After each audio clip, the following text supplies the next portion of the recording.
Man, we got a great show lined up for you at home. This one's going to be a lot of fun. We're joined by celebrity historian Raffi Andonian. He's going to talk to us about the origins of April Fool's Day, where all that came from. We're going to be talking about jokes, pranks, all the good stuff with Raffi on the show. Stick around. We got all that fun happening later. Welcome back. It might be April Fool's Day, but our interview guest, Raffi Andonian, is no joke. You're joining us again, Raffi. Thanks for being here, man. Celebrity historian. I can't believe we got you back. Great to be here. No joke. Yeah, no joke, man. April Fool's Day, so because you got all the history, you got all the knowledge up there, what is the history of this holiday?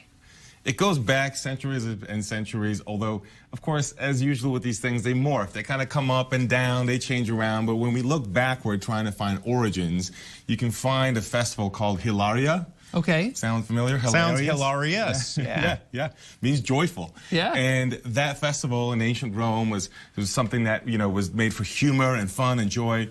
And then there's other origins you can point to. For example, in France, more recently being 4.5 centuries ago, compared to a couple thousand years ago. Yeah, it's a while back. But, but in France, you have this shift in calendar from the Julian calendar to the Gregorian calendar. Okay. And that moves New Year's over.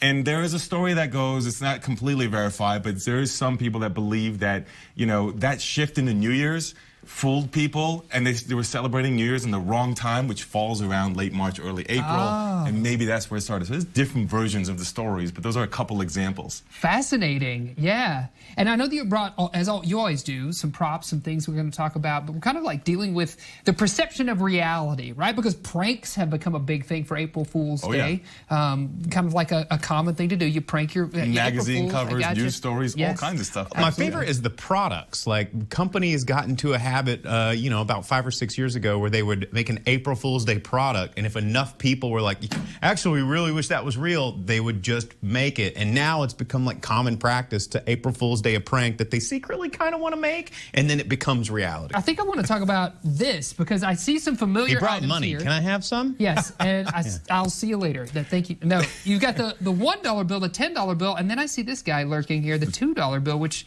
you don't see very often, no, right? you don't. You don't see that very often, although I kind of think you might see it more and more with inflation. You might have, the $2 bills being more popular. But you actually, fun fact, you do see them in the bar industry quite a bit. When there is a new bartender or a new bar that opens up, it is customary to kind of tip with find a $2 bill and then tip with it as a sign of good luck and hope that they have a good Yes, it's often mean good luck. I carry one in my wallet, actually, that my now brother-in-law gave me on my wedding day. Yeah, I have several $2 bills as well. Yeah. That being one of them. Yeah. But what's interesting there is you have different founding fathers. The $2 bill has Thomas Jefferson. Yeah, sure, yeah. The $1 bill has George Washington. And the $10 bill has Alexander Hamilton. Yeah. And what that reminds me is, don't be fooled that these founding fathers did not always agree. Those guys were allies and enemies at different points. Oh, yeah. Jefferson was, on the other side of the political aisle, if you will, in our language, from George Washington at some point after the Revolution. And Hamilton and Jefferson were definitely very much enemies in the politics world. Right. So I think that reminds us that sometimes you hear people say, well, the founding fathers believed X. It's very easy to get prolific guys like that, take a quote out of context and say, here, that's what they believe. That validates what I think. Not quite.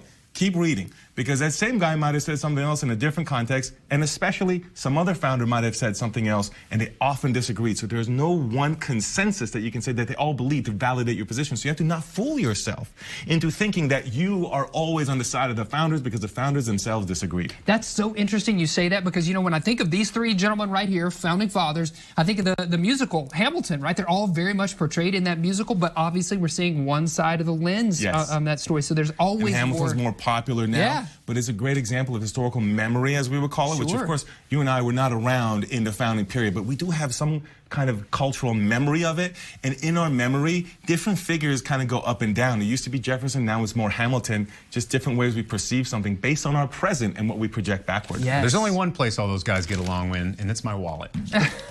Great point. Excellent point. They add up together. So this is a document we're all familiar with, especially here in Northwest Arkansas, because we had a reproduction of this, or actually one of the signed copies of this on display at Crystal Bridges this season, which was Did you really just cool. national treasure that just so we could get it into the studio? Here's what I did. I held this up so that I could see the code that's on the back, because me and Nick Cage are about to go do some shenanigans. Yes. Why'd you bring this one?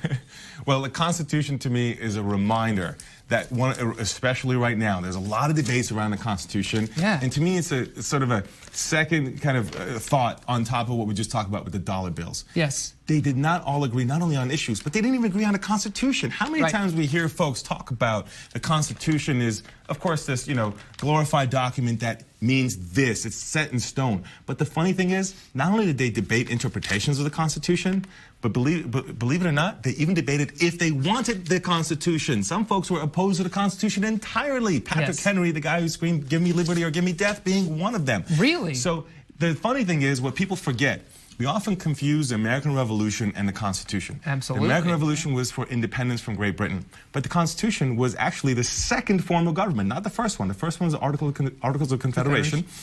And so then many people thought that failed, and there was an attempt to bring the Constitution. But you know how many times they tried before they got it? 3 conventions before they even got it.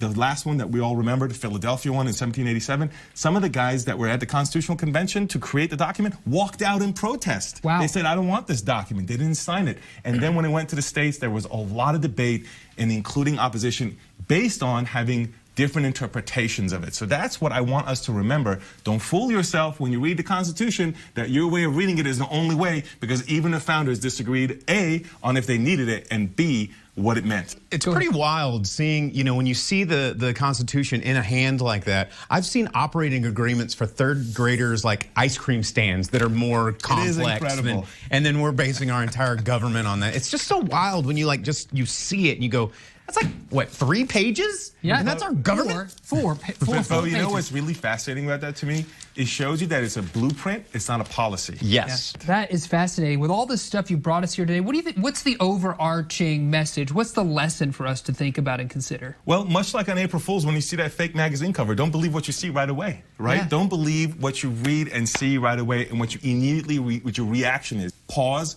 investigate, reflect, look from multiple perspectives, and then have a more measured conclusion. Yeah, I like that. You can do a little more homework is what you're saying. And if our viewers right now want to do some more homework on you, remind us how they can do that. You're at celebrityhistorian.com, and you got a show also? Yes, I do. If you go on Apple TV, you go to Zonder TV Network, and underneath that channel, you find my TV show, Cleo the Muse, where we talk with people today about present issues and how they connect to history, the historical perspective. Awesome. Well, you got a fan here. I'm going to go tune into that. Thank you. Yes, absolutely. Stick around. We got more April Fool's Day shenanigans coming up right after this. Celebrating 10 seasons all year long on Later with Jason Sewell.